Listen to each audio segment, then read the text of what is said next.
안녕하세요. 저는 얼마 전에 시댁과 인연을 끊고 살게 된 40대 여성입니다. 시댁과 연을 끊고 산다고 하면 대다수의 사람들은 그래도 그건 너무하지 않냐, 너희가 좀 참으면 됐을 텐데 하고 이야기를 해요. 그렇지만 인연을 끊게 된 이유를 듣고 나면 그럴 수밖에 없었네 하고 말해요. 며느리라면, 아니 자식이라면 수긍할 수밖에 없는 시댁과의 인연을 끊은 이유 한번 들어보실래요? 저와 남편은 동갑내기 커플이었어요. 어릴 때 만나서 오랫동안 사랑을 키워온 좋은 부부라고 지금도 생각하고 있어요. 제가 결혼했을 당시에 시부는 좋은 직장에서 일하고 있어서 돈을 많이 벌고 있었어요. 지금은 퇴직했지만 당시 아버님의 위세는 생각보다 좀 더 대단한 편이었죠. 시어른이 돈을 잘 벌면 아들 집에 금전적 도움을 주는 경우가 있는데 저희는 아니었어요. 시모와 시부의 사랑과 관심, 경제적 지원은 모두 큰 형님인 아주버님께 돌아갔죠. 매번 아주버님만 지원해 주시는 시모를 보면서 스트레스를 받았지만 별말 하지는 않았어요. 엄밀히 따지면 차별을 하는 게 싫었던 건데 거기 돈이 끼어 있으니 사람이 좀스럽게 보여서 가만히 있었던 거예요. 게다가 부모님이 번 돈이잖아요. 어디다 쓰던지 제 것이 아니니 더욱 말할 거리도 아니었고요. 하지만 시모의 돈 씀씀이가 점점 더 커지는 걸 보면서 노후 준비는 제대로 하고 계신 건지 걱정되기 시작했죠. 시모는 시집살이를 시키는 사람은 아니었지만 정말 씀씀이가 너무 컸어요. 뭐든 큰 것, 좋은 것, 비싼 것을 선호하고 좋아했죠. 그리고 그 좋은 것들은 모두 시모가 사용하거나 아주버님네로 들어갔죠. 알아서 잘하시겠지 하는 생각으로 별 걱정 안 했는데 그게 문제였어요. 사실 시부가 정년으로 퇴직하고 나서부터 그 걱정이 현실로 변해버렸어요. 시부모가 퇴직을 하면서 저희는 시댁에 용돈을 드리게 됐어요. 국민연금, 노령연금이 있지만 그걸로는 모자랄 걸 알고 있으니 한 달에 50만 원씩 꼬박꼬박 드렸어요. 저도 남편도 못 버는 편은 아니었고 시댁에 드리는 만큼 친정에도 드리고 있었으니 조금 부담되기는 해도 마음은 편했죠. 그런데 하루는 시모가 저와 남편을 불렀어요. 너희 매달 우리한테 주는 용돈 너무 적은 것 같은데 좀 더 줄 수 없겠니? 요즘 그 정도 금액 누구 코에 붙여? 쇼핑하고 친구들 한번 만나고 나면 다 사라지는데. 죄송해요 어머님. 저희도 그보다 더 많이 드리는 건 힘들어서. 곧 있으면 애들 학교 들어가면 돈 더 들어갈 거고 그때 생각하면 너무 많이 쓸 수가 없어요. 시모의 말에 저는 거절의 의사를 명확히 했어요. 이런 요구에 상의해볼게요 이런 말을 해버리면 조금만 더 설득하면 넘어올 거라고 생각해서 더 심하게 요구하게 되거든요. 그래서 정말 확실하게 거절했죠. 그런 저를 슬쩍 보던 시모가 이번에는 남편에게 슬쩍 말을 하더라고요. 예, 얼마 전에 손주 생겼다고 전화 온 내 친구 알지? 걔는 용돈을 매달 100만 원씩 받는다더라. 어쩜 하나뿐인 자식이 그렇게 효심이 깊은지. 동창들끼리 다 모여서 이야기하는데 나는 50만 원뿐이라서 이야기에 끼이지도 못했어. 얼마나 쪽팔리는 일이니? 너희 아버지 일할 때는 명함도 못 내밀던 것들이 자식 농사 잘 지었다고 어찌나 자랑을 하는지. 우리 아들들도 잘 컸다고 말하고 싶은데 결과가 이래서야. 그 말을 듣고 있으니 반발심이 일었죠. 자식이 부모에게 효도하는 일에 경쟁을 붙이는 게 이해가 안 됐거든요. 남의 자식 이야기하면서 우리한테 돈 더 달라는 이야기인 게 뻔했잖아요. 어머님, 그렇게 말씀하셔도 그 집안은 집안, 우리 집안은 우리 집안이잖아요. 상황이 다른데 똑같이 해달라고 하시는 건 좀 아닌 것 같아요. 아니면 아주버님이나 아가씨에게 이야기해보는 게 어떠세요? 어머님 말씀 들어보니 저희한테만 받고 계신 것 같은데 모자라다 싶으면 아주버님께 말씀해보세요. 아주버님과 아가씨를 입에 담자 시모가 입을 딱 닫아버리더군요. 그러면서 저를 흘겨보며 그러더라고요. 너한테 한 말 아니고 내 아들한테 한 말이야. 왜 자꾸 네가 껴드는 거니? 저희 부부고 통장까지 합쳐서 서로 투명하고 깨끗하게 가계부 운영하기로 했거든요. 남편한테 따로 부탁하셔도 결국 저와 의견이 맞아야 돈을 더 들이던지 할 수 있어요. 네가 아들보다 돈 좀 더 번다고 애를 잡고 사니? 자기 돈 자기가 쓰는 게 왜 어려워? 아들이 나한테 용돈 더 주겠다 하면 네가 참견할 일은 아니잖아. 어머님께 돈 더 주면 저는 제 친정에도 똑같이 더 맞춰서 줄 거예요. 어머님이 얼마를 더 올려달라고 원하시는 건지는 모르겠지만 그 금액의 2배만큼 돈이 더 나갈 거라고 생각하면 간단하게 올려서 드릴 수 있는 일은 아니죠. 그럼 넌 내가 거지처럼 살아야 된다는 거니? 저는 그렇게 말한 적 없어요, 어머님. 그치만 이제는 씀씀이를 좀 줄이시는 게 좋을 것 같아요. 예전처럼 쓰시면 당연히 돈이 부족하다고 느낄 수밖에 없으니까요. 저는 이때다 싶어서 시모에게 말했어요. 이제 아버님이 월급을 받지 않으시니 가게 규모를 좀 줄이시는 게 좋을 것 같아요. 네가 뭔데 돈을 쓰라 말아야? 우리 집 일은 알아서 할 테니 신경 쓰지 마라. 이 이야기는 다음에 하자. 결국 이야기는 마무리되지 못했고 저희는 집으로 왔죠. 남편은 난감한 표정으로 그러더군요. 여보, 미안해. 아버지 퇴직했으니 절약하시라고 말은 했는데 내 말은 안 들으셔. 기분 안 좋았지? 기분 나쁜 건 아닌데 걱정돼서 그래. 연세 드실수록 자식들이 부모 부양하는 건 당연하잖아. 그런데 저렇게 돈을 많이 쓰시면 나중에 감당이 안 되잖아. 당신이 말해도 내가 말해도 듣지 않으시면 아주버님께 말해볼까? 형님한테? 형님 아가씨하고 이야기해서 용돈 드리는 거 확실하게 정리하는 게 맞는 것 같아. 어머님 말씀 들어보니 우리만 용돈 드리는 것 같고 부모님 퇴직하셨으니 형제들도 다 같이 드려야 형평성이 맞지. 그렇게 아주버님과 아가씨를 저희 집에 초대해서 말했어요. 얼마 전에 어머니가 용돈이 너무 적다고 하셨어. 우리는 더 이상 드릴 수는 없다는 입장인데 형님이랑 동생 생각은 어떤지 물어보려고 부른 거야. 두 사람은 어머니한테 용돈 드리고 있어? 나도 드리고 있지. 우리 집은 30만 원 드려.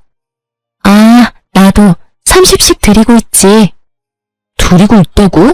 게다가 다들 30만 원씩. 아, 시모가 우리에게 거짓말을 제대로 한 거였어요. 3명 합치면 110만 원씩 용돈을 받고 있었는데 저희한테는 다른 자식들한테는 돈 안 받는 것처럼 말하고 저희가 적게 주는 것처럼 말했으니까요. 이 순간에는 저도 살짝 화가 났어요. 우리가 제일 많이 내고 있었는데 왜 우리한테 돈을 더 요구한 건지 그 생각이 궁금할 정도였죠. 왜 그래? 너희는 어머니한테 용돈 얼마 주는데? 우리는 50만 원씩 드리고 있었는데 왜 우리한테 돈을 더 달라고 하신 걸까? 돈 많이 번다고 자랑질이네. 재수씨 돈 많이 벌잖아. 많이 버는 만큼 내면 되지. 뭔 불만이야? 형이 그런 말 하는 건 아니지. 여태껏 부모님한테 받은 것만 보면 형이 더 많이 내야지 맞는 거 아니야? 어머니 돈 쓸 때 형한테만 썼는데 왜 우리가 더 내? 우리가 더 내는 걸 당연하게 생각하는 형님 말을 보고 남편이 화를 냈고 저는 말렸어요. 야, 잘 벌면 좀 더 내면 되지. 뭘 그것 가지고 예민하게 반응해? 마누라 처가댁 생각하는 것도 적당히 좀 해. 우리 식구나 잘 챙기라고. 용돈 더 달라고 한다고 우리 모아서 뭐 할 건데? 더 달라 하시면 더 드려. 너한테 이야기한 것도 너희가 더 줄 수 있을 것 같으니까 말씀하셨겠지. 그래서 우리한테 다 떠넘기면 형은? 형은 더 해줄 생각도 없이 나한테 더 내라고? 난 못해. 다들 30씩 내고 있으니 똑같이 30씩 내던지 아니면 형이랑 동생이 20씩 더 올려서 다 같이 50을 내던지. 야, 난 30씩 드리는 것도 버거워. 그럼 결정됐네. 나도 30씩 낼게. 그럼 되잖아. 내가 뭐하러 형보다 더 많이 내? 내가 받은 게 형보다 훨씬 없는데. 결국 그날은 서로 기분이 상한 채 대화는 종료됐고 남편은 열이 완전히 받았죠. 그리고 저도 아주버님의 행동에 질리기는 마찬가지였어요. 우리한테 모든 걸 미루는 것도 열받았지만 저한테 빈정대듯 말하는 것도 짜증났거든요.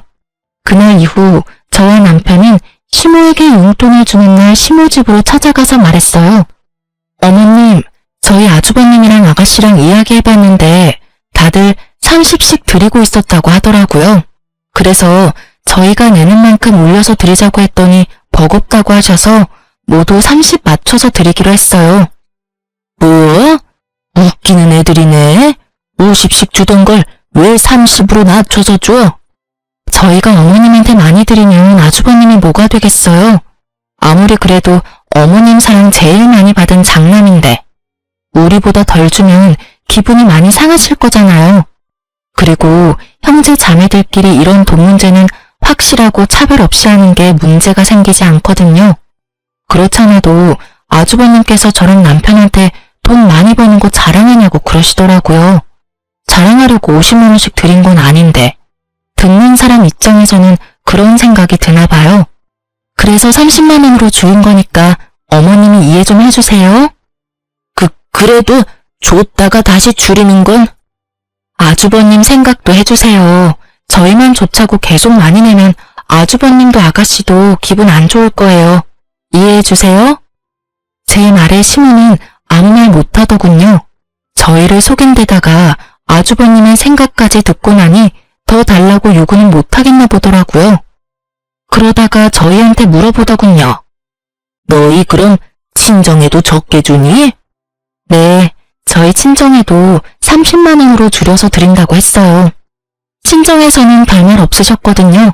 달라고 해서 드리는 것도 아닌데 너희 주는 대로 받겠다고 하셔서 공평하게 줄여서 드리기로 했어요. 그 말을 듣고서는 아예 포기한 것 같더군요.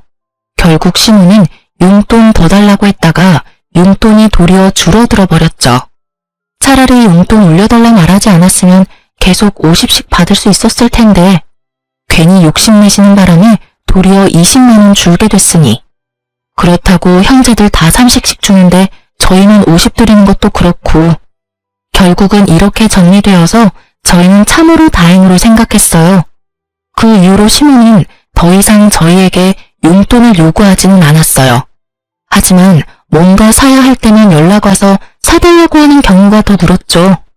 용돈은 용돈대로 쓰고 필요한 건 필요한 대로 저희한테 사달라고 하시는 건데 그것도 나중에는 형님과 아가씨에게 말해서 돈을 거뒀더니 나중에 시모가 그 사실을 알고 나서는 요구하지 않더군요. 아주버님이 뭐라고 하셨는지 아니면 아주버님 고생시키는 게 싫었던 건지는 모르겠지만 저희 생각을 해서 그런 건 아니라 생각하니 참으로 마음이 착잡했어요. 그렇게 시모의 낭비가 사라지는 건가 싶던 어느 날 시모가 저희를 시댁으로 불렀어요. 너희도 알다시피 이 집 너무 좁아서 이사를 가야 하는데 돈이 좀 부족하구나. 너희 집보다 3억 정도는 더 줘야 들어갈 것 같은데 너희가 돈 좀 보태주지 않을래? 그냥 공짜로 내라는 건 아니야. 너희가 돈 보태주면 새로 이사할 집 너희에게 줄게. 어떠냐? 저는 솔직히 이해가 가지 않았어요. 보통 이렇게 연세가 들어서 이사를 하는 거면 애들도 다 제 가정 찾아 나갔으니 두 분밖에 살지 않아서 더 작은 집으로 가잖아요. 그런데 저희 시모는 더 큰 집으로 이사를 가겠다고 하더라고요. 두 분이 살 건데 더 좋은 동네, 더 비싼 집을 찾는 거 보니 시모의 낭비벽이 사라진 게 아니라고 생각했죠.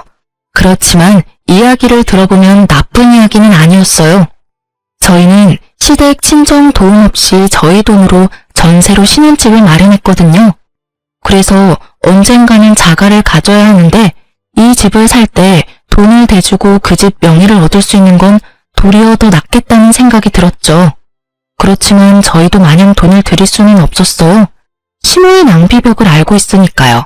어머님, 좀 더 작은 평수로 가면 돈 안 빌려도 되는데 굳이 큰 집으로 가시려는 이유가 있을까요?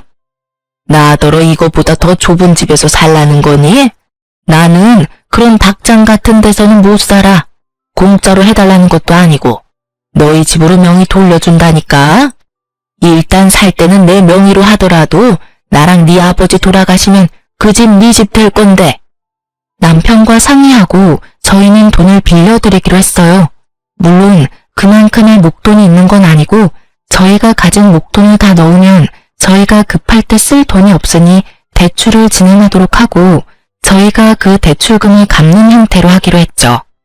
대신 조건을 걸었어요. 차용증을 꼭 쓰도록. 저희가 돈을 갚는 대신에 부모님 사후 명의를 저희 이름으로 돌린다는 내역과 도중에 집 명의를 바꾸지 못하는 경우가 생기면 저희가 낸 돈을 다 돌려받는다는 조건으로요. 시모는 떨떠름한 표정이었지만 차용증에 지장을 찍었어요. 솔직하게 말하면 시모는 그 차용증이 쓸모없다고 생각하는 것 같더군요. 그렇게 저희는 매달 원금이자 합해서 매달 100만 원씩 시모 아파트 대출금을 갚아갔어요. 힘들었지만 양가 부모님께 나가던 돈도 40만 원 줄었고 그 돈에 좀 더 보태면 못 낼 돈도 아니었죠. 그런데 1년이 좀 지났을까 시모가 잠깐 보자고 하더군요. 시모가 이렇게 부를 때는 좋은 일은 아니었기에 가고 싶지 않았지만 어쩔 수 없이 남편과 함께 갔어요. 어머님, 저희 부르셨어요? 그래, 앉아봐라. 내가 곰곰이 생각해봤는데 너희 지금 우리가 사는 집에 들어올 생각 없니? 합가 말이다. 합가요? 갑자기 무슨 말씀이세요, 어머니? 너희 어차피 이 집 명의 가져갈 거면 미리 들어와서 사는 게 낫지 않겠나 싶어서 그런 거다. 큰 집이기도 하고 너희들 들어와 살아도 크기는 충분하지. 그리고 돈 나갈 일도 줄어들 거 아니니? 그렇지만 나는 너희가 들어와 살았으면 싶구나. 우리도 나이가 들었고 둘이서 살기에는 좀 버거워. 너희 신혼집 어차피 곧 있으면 전세 재계약이지? 계약하지 말고 종료하고 들어와. 대신 전세금은 다른 데 쓰지 말고 들고 들어와. 너희 집 전세금은 써야 할 곳이 따로 있으니까. 시모의 말에 저는 그 써야 할 곳이 시댁에 새로 산 집의 대출금을 갚는 일이라고 생각했어요. 하긴 그렇게 갚아버리면 대출금도 사라지니까. 그렇게 생각하던 제 예상을 시모는 완전히 뒤집어 버리더군요.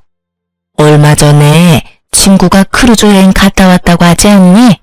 나랑 네 아버지도 이번에 크루즈 여행 갔다 오려고. 친구가 하던 것보다 더 비싼 걸로 갔다 와야 되지 않겠어? 뜬금없는 크루즈라는 말에 저도 남편도 당황했어요. 저희 전세 자금을 시모 호설 여행에 쓰라는 말이었잖아요. 제 귀를 의심했죠. 어머니, 무슨 크루즈 여행 다녀온다고 합가를 해요. 여행이면 모아놓은 돈으로 가시면 되잖아요. 모아놓은 돈이 어디 있어? 생활비 쓰느라 다 써버렸는데. 게다가 너희는 용돈도 쥐꼬리만큼 주면서 너희가 나한테 할 말은 아니지 않니? 너희가 용돈이라도 두둑하게 주면 또 몰라도 고작 100만 원 안 되게 주면서 무슨 여행이야? 집에 쓸 돈도 없는데. 어머님, 연금에 저희가 드리는 용돈까지 합치면 한 달에 300 정도 되잖아요. 그런데 그게 모자라다고 하시면. 모자라다면 모자란 줄 좀 알아. 그래서 너희 전셋집 팔고 우리 집에 들어올 거니? 못 가요. 세상에 그런 이유로 합가를 하는 가족이 어디 있어요. 그리고 제가 몇 번이나 말씀드렸잖아요. 소비 좀 줄이시라고요. 도대체 크루즈 비용을 얼마를 쓰시길래 저희 전세금까지 필요할 정도냐고요.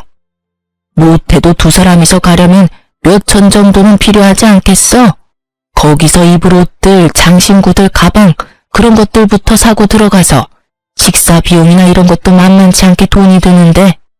어머니, 제발 좀 그만하세요. 아버지 돈 한 푼 안 벌고 계시는데 돈을 그렇게 써요? 돈이 하늘에서 떨어진다고 생각하세요? 저희는 못해요. 두 번 다시 그런 이유로 저희한테 합가하자고 하지 마세요. 저보다 남편이 더 화내며 시모에게 한바탕 하자 시모 얼굴이 정말 차갑게 가라앉더라고요. 너희 거절했지? 그럼 나도 내가 알아서 하마. 자식 새끼 잘못 둔 게 죄지. 부모 호강은 못 시켜줘도 여행 한 번 정도는 보내줄 거라고 생각한 내 애가 바보야. 저런 것도 자식이라고 애 낳고 미역국을 다 먹고. 돌아가 봐라. 너희 앞으로 볼 일 없을 테니까. 결국 시모에게 그런 이야기를 듣고 저희는 집으로 돌아왔어요. 남편은 흥분해서 열을 올렸지만 저는 슬슬 걱정이 되더라고요. 알아서 하시겠다는 말이 뭔지 몰라서 궁금해졌거든요. 무엇이든 상상 이상을 보여주는 시모라서 정말 몇 날 며칠을 끙끙대며 시모의 다음 행동을 예측했는데 몇 달간 시댁이 조용했어요. 시모에게 안부차 매주 전화를 드렸었는데 그날을 기점으로 전화도 받지 않으시더라고요. 그래서 저는 남편에게 말해서 아주버님께 시모가 어디 있는지 물어보라고 했죠. 형님, 어머니 연락이 안 돼서 그러는데 어디 가셨어요? 얼마 전에 크루즈 여행 간다고 두 분 같이 가셨어. 꽤 긴 일정이던데 거의 한 달 일정이더라고. 금액도 엄청 들었어. 결국 크루즈 여행 가셨네요. 혹시 형님한테도 여행 보내달라고 하시던가요? 그래, 그래서 결국 내가 돈 마련해서 보내드렸어. 너무 좋아하시더라. 돈은 좀 많이 들긴 했지만 그래도 좋아하시는 거 보니까 마음이 좀 편해졌지. 그 말에 저는 안심하면서도 당황했어요. 아주버님네가 그리 넉넉지 못한 상황인 걸 알고 있었는데 그 크루즈 여행에 들 돈을 어떻게 마련했을까 싶었거든요. 그래도 아주버님이 효도 차원에서 그렇게 했다면 뭐 못할 것도 없지 않았겠나 싶었어요. 여태껏 시모에게 받은 것도 많은 장남이니 솔직하게 말해서 받은 만큼 돌려드렸다면 가능했을 금액이라고 생각했거든요. 그렇게 전화를 끊고 그 일에 대해 잊었어요. 그런데 시댁에 집 대출금 내는 날이 되었을 때 문득 그런 생각이 들더군요. 시모가 저희에게 크루즈 여행을 위해 들어와서 합가를 하라고 했을 때 그런 이야기를 했잖아요. 전세금을 자기한테 달라고. 혹시 형님네한테도 똑같이 그런 요구를 했을지도 모른다는 생각이 불현듯 떠오른 거죠. 저는 아닐 거라는 간절한 마음으로 시댁의 등기부 등본을 떼봤어요. 그리고 그 자리에서 굳어버렸어요. 원금과 이자를 매달 우리가 내고 있는 시모의 집이 형님 명의로 어느새 바뀌어져 있더군요. 저는 너무 놀라서 남편부터 불러드렸어요. 여보, 시댁집 명의가 아주버님 이름으로 되어 있어. 뭐? 남편도 너무 놀랐는지 한달음에 달려왔어요. 저와 남편은 놀라고 화난 상태로 시댁으로 향했어요. 집에 갔더니 시모가 태어난 얼굴로 마중나왔더군요. 너희 무슨 일로 우리 집을 찾았어? 나는 너희 부른 적 없는데. 어머니, 집 명의 어떻게 된 거예요? 왜 이 집이 형 명의로 넘어갔냐고요? 그걸 몰라서 묻니? 나는 나 부양하지 않는 자식한테는 이 집 못 줘. 이 집이 내 명의인데 왜 내가 이 집을 너희한테 줘야 해? 웃기지도 않아. 첫째 덕분에 겨우 체면치레 했는데 너희가 나한테 뭘 해줬다고 이제 와서 집 타령이야? 이 집이 온전히 어머님 집은 아니죠. 저희랑 이 집 살 때 무슨 말 했는지 잊으셨어요? 그래, 너희가 돈 내주기로 하고 이 집 산 거는 맞지. 그렇지만 명의는 내 이름이잖니? 내가 뭘 하든 내 마음이지. 그리고 자식한테는 부모를 부양해야 하는 의무가 있는 거야. 너는 그걸 하지 않았고 첫째는 그걸 했지. 그래서 첫째한테 이 집 명의 준 거다. 불만이 있으면 나한테 그 의무를 다 못한 너를 탓해야지. 여기 와서 불평한다고 내가 명의 바꿔줄 것 같으냐? 정말 당당하게 상식 이하의 발언을 하는 시모를 보며 저와 남편은 둘 다 입이 막혔어요.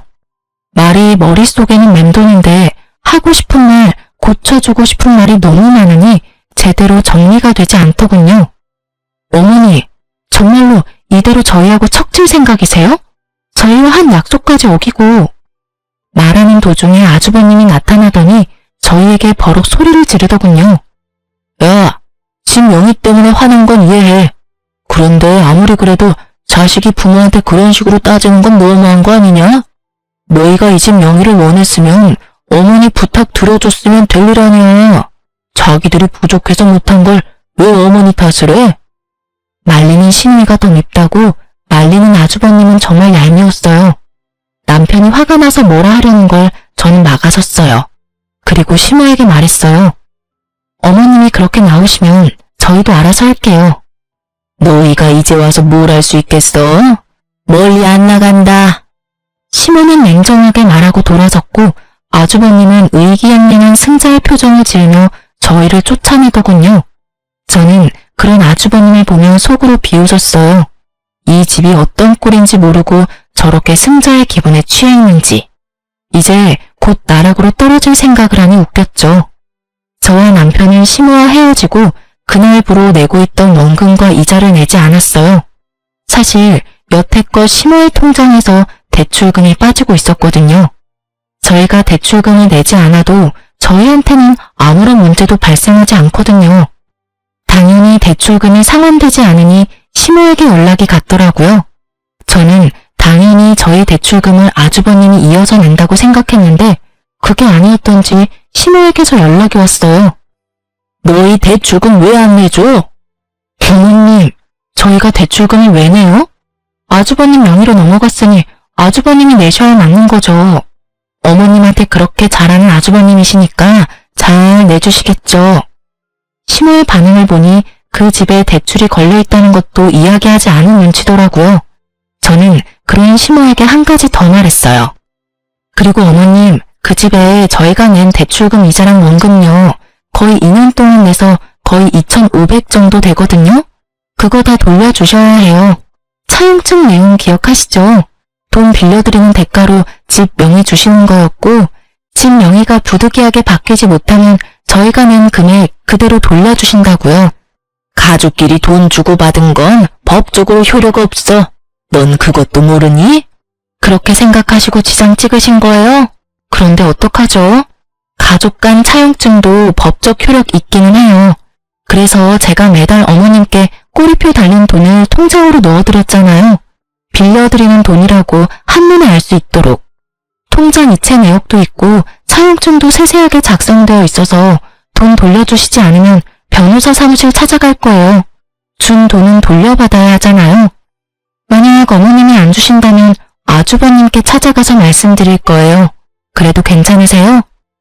시모가 잠깐 생각하더니 그러라고 하더군요. 이미 형님은 어머님에서 합가하여 같이 지내고 있으니 어쩔 수 없이 돈을 갚기는 해야 할 거라는 생각이 든 것 같더라고요. 그래서 저는 아주버님께 전화를 했어요. 제주씨, 바쁘니까 나중에 들으시면 후회하실 거예요. 그 집 혹시 대출금 끼고 있는 집인 거 알고 있으세요? 알고 있지. 어머니가 갚고 계신 걸로 아는데. 그럴 리가 있겠어요? 그 대출 사실 저희가 갚고 있었거든요. 어머님이 그 집 살 때 저희한테 돈 보태면 그 집 명의 저희한테 돌려주신다고 하셔서요. 그래서 지금 나한테 따지려고 전화했어? 그럴 리가요. 이미 명의 넘어갔으니 저는 별로 상관없어요. 그런데 문제가 하나 있거든요.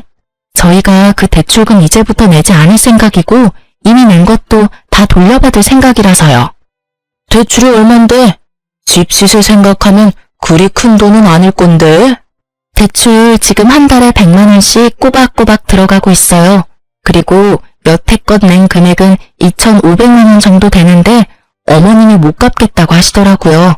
그러니 어쩔 수 없이 그 집 명의자인 아주버님께 돈 달라고 하는 거고요. 뭐? 달에 100만 원? 그렇게 많이 들어갈 리가 없는데. 너 우리 속이려고 하면. 속일 생각 없고요. 그건 어머님 대출 계약서 보시면 아실 거예요. 집 살 때 대출 받았으니까. 거기에 원금이자 명확히 적시되어 있을 거예요. 왜 돈이 그렇게 돼? 계산이 맞지를 않잖아. 어머니 전에 살던 집 가격 생각하면 그 정도나 빌릴 필요가 없어. 네, 집값만 계산하면 그렇죠. 그런데 아주버님은 모르셨나 봐요? 어머님이 전에 살던 집을 담보로 돈을 빌리셨더라고요. 뭐? 깜짝 놀라는 목소리를 들으니 정말로 모르는 눈치였어요. 모르셨나 보네요. 어쨌든 어머님은 아주버님께 돈 받으라고 하니 그렇게 진행하려고요. 일단 빌려드린 돈 2,500만 원은 어머님이 갚으셔야 하는데 어머님 돈이 없으니 같이 살고 계신 아주버님께서 갚아주셔야겠어요. 2,500의 대출금까지. 아, 제주씨, 우리가 지금 그런 돈을 낼 만한 상황이 아니야. 말했잖아. 어머니랑 아버지 크루즈 여행 간다고 돈을 너무 많이 쓰셨다고. 게다가 지금 어머님이 쓰고 계시는 돈만 해도. 그건 저희가 알 바는 아니죠. 그런 거 다 감수하고 어머님이랑 같이 살기로 하신 거 아니에요? 어머님 낭비벽 있으신 거 몰랐던 것도 아니면서. 그리고 저희는 만약에 이 돈 돌려받지 못하면 변호사 찾아가서 소송을 걸든 뭘 하든 다 해볼 생각이에요. 부양하고 계시니까 그분이 친 사고는 잘 처리해 주실 거라 믿어요. 변호사 이야기까지 하니 아주버님도 살짝 놀란 것 같더라고요. 이렇게 강하게 나올 거라는 생각은 못했겠죠. 아주버님이 잠시 고민하더니 저녁에 시댁으로 오라고 하더군요. 같이 모여서 어떻게 할지 상의하자고요. 그날 저녁에 시댁에 갔는데 정말 웃기지도 않은 개그쇼를 보는 것 같았어요. 어머니, 왜 둘째한테 돈 빌리고 있는 거 이야기 안 하셨어요? 대출이 있다는 걸 알았으면 저도 집 팔고 여기 들어오는 일 없었을 거라고요. 이 집이 탐나서 들어오겠다고 한 건 너였잖니? 이제 와서 지금 부모한테 화풀이야? 예, 화풀이에요. 도대체 이 집에 잡혀있는 대출금 하며 어머님이 평상시에 쓰는 돈까지 제가 얼마나 힘들게 사는 줄 아세요? 와이프 얼굴 보기도 겁난다고요. 나한테 화내지 말고 둘째한테 이야기해. 얘네들이 대출금 내주기로 했으면서 안 내주는 거니까. 그래, 너희도 그래. 어머니한테 준 돈 2,500 어떻게 나한테 그렇게 악착같이 받으려고 하냐? 솔직히 나도 어머님한테 당한 건 마찬가지잖아. 저희랑 아주버님은 시작이 다르잖아요. 저희는 어머님 지원 한 푼 없이 결혼했고 아주버님은 어머님한테 집 받으셨잖아요. 그 집 팔고 들어오신 거는 어머님도 아주버님도 돈 꽤나 남았을 텐데 뭐가 그렇게 아쉽고 억울하세요? 그렇게 치면 여태껏 아무것도 받은 것 없이 부양만 해야 했던 저희는 뭐가 돼요? 아니, 아직까지 그런 걸로 따지면 솔직히 어머니한테 내가 받은 게 많다고 생각하는데 그렇지만도 않아. 우리도 그렇게 많이 받은 거 없어. 집도 이번에 팔면서 족 잡았어. 어머니 크루즈 여행 가는데 준비금이랑 여행비, 쇼핑비 하고 나니 남는 돈이 없다고. 그거야 아주버님 사정이죠. 그래서 저희가 낸 2,500 돌려주실 거예요? 안 주시면 저희도 법적인 조치 취할 거예요. 저희는 아주버님이랑은 다르게 시댁에 한 푼도 받은 게 없어서 증여나 뭐 이런 명목으로 돈 떼일 일 없거든요. 받은 돈이 없으니 돌려줄 돈도 없었어요. 그러나 빌려준 돈은 있으니 다 받을 수는 있었죠. 결국 저희의 맹렬한 저항에 부딪힌 아주버님은 저희에게 2,500을 돌려줬어요. 그렇게 저희는 겨우 원금을 회수했죠. 형님, 어머니, 앞으로는 저희한테 연락하지 마세요.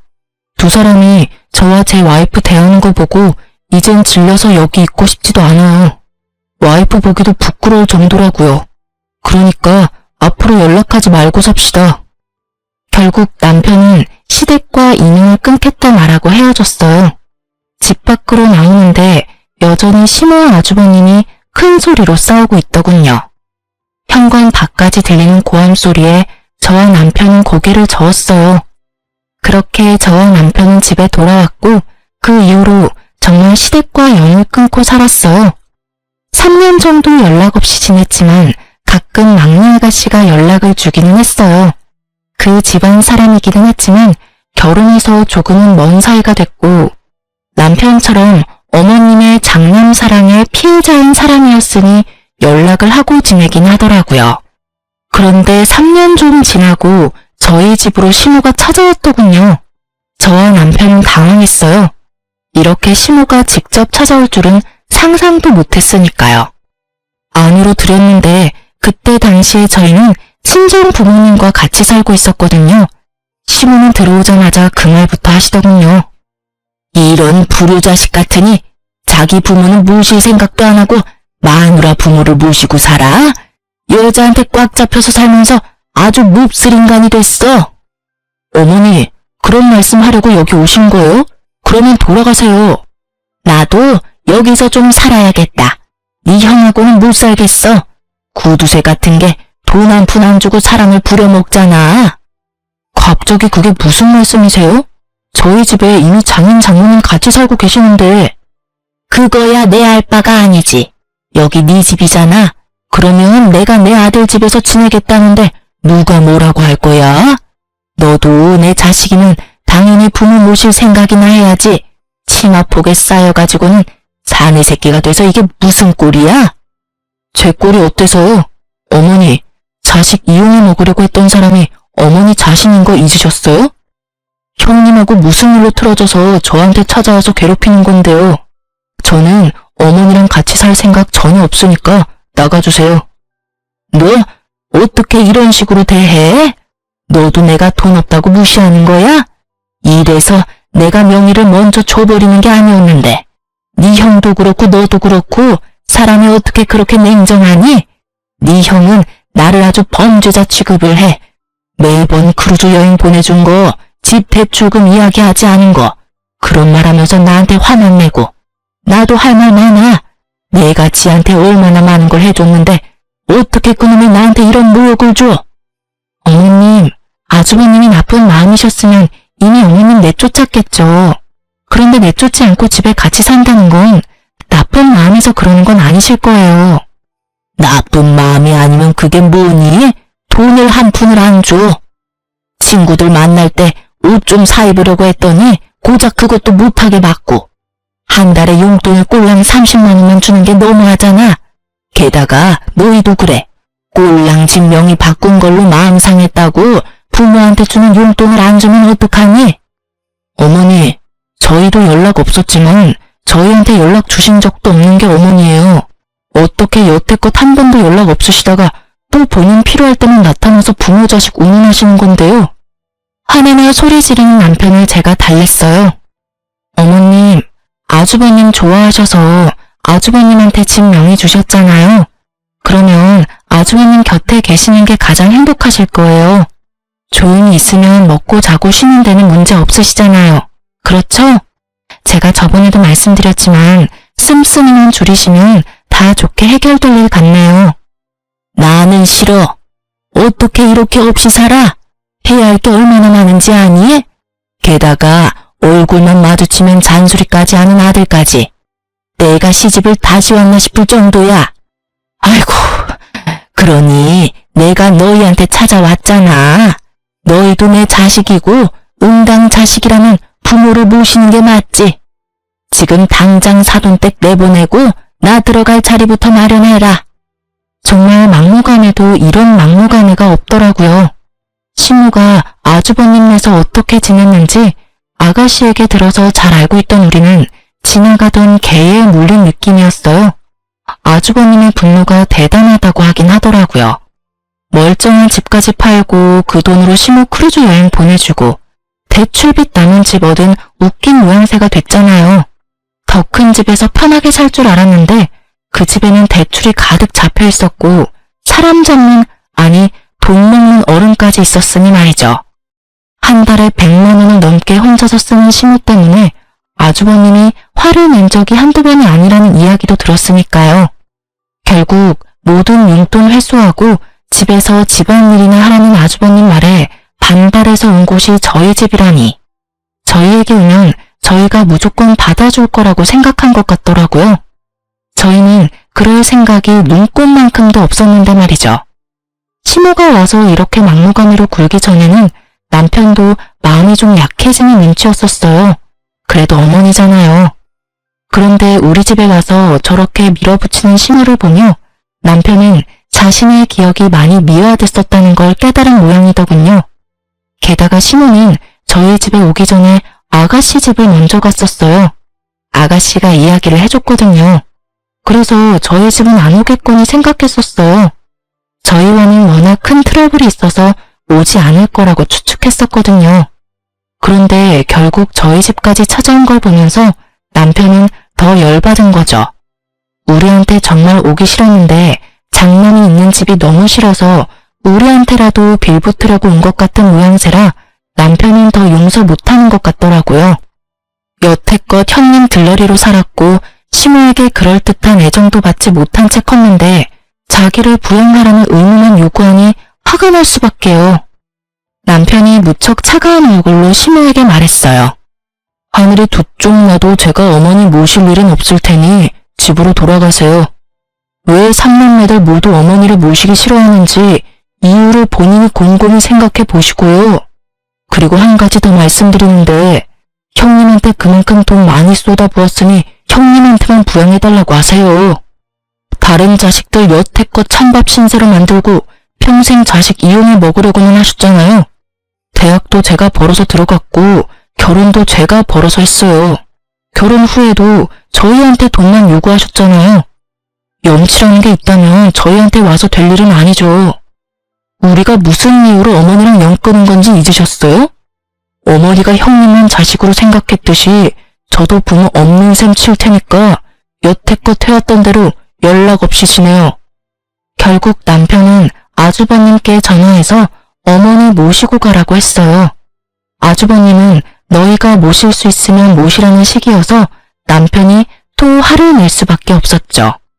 시모가 집을 나가버리기를 원하는 아주버님의 모습에 남편은 시모를 직접 차로 태워 시댁으로 데려다 줬어요.